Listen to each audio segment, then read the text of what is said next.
एमआयएमचे प्रदेशाध्यक्ष इम्तियाज जलील मुंबईकडे निघालेले होते, कारण नितेश राणे यांनी माफी मागावी आणि त्यासोबतच महंतांनी सुद्धा माफी मागावी ही त्यांची मागणी होती। मात्र हा मोर्चा मुंबईकडे जात असताना रस्त्यात लागणारे छत्रपती संभाजीनगरच्या नावाचे बोर्ड जे होते त्यांनी ते विद्रूप केले आणि त्याला काळं देखील फासलं होतं। या प्रकरणी इम्तियाज जलील यांच्यावर गुन्हा दाखल झालेला आहे आणि त्यासोबतच आता काही संघटना, काही संस्था देखील आक्रमक झाल्याचं पाहायला मिळतंय आणि या संदर्भात आता त्यांची काय भूमिका आहे, काय त्यांची भावना आहे ते त्यांच्याकडून जाणून घेऊयात।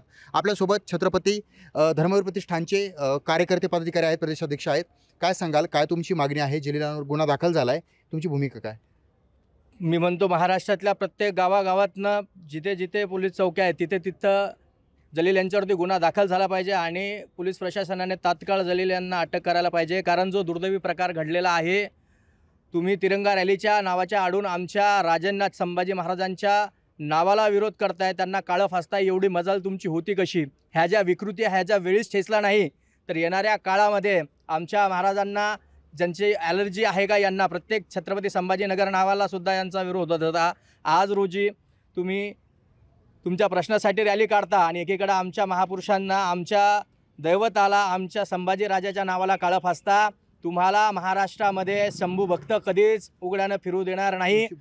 आमची भूमिका अशी आहे की शासनानं, प्रशासनानं इम्तियाज जलील याच्यावरती गुन्हे दाखल करावे आणि त्यांना तात्काळ अटक करावी।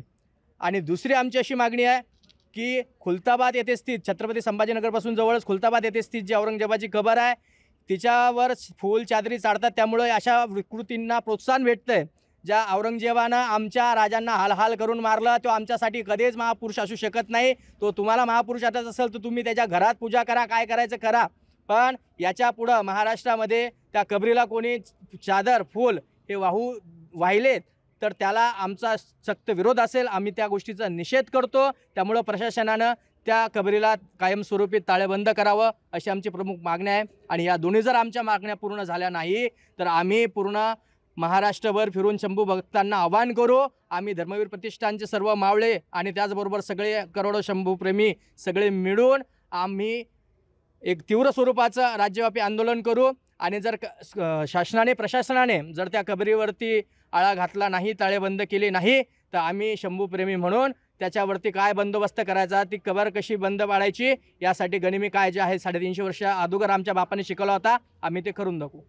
या ठिकाणी आपण पाहताय धर्मवीर छत्रपती संभाजी शौर्य प्रतिष्ठानच्या वतीनं हा इशारा देण्यात आलेला आहे।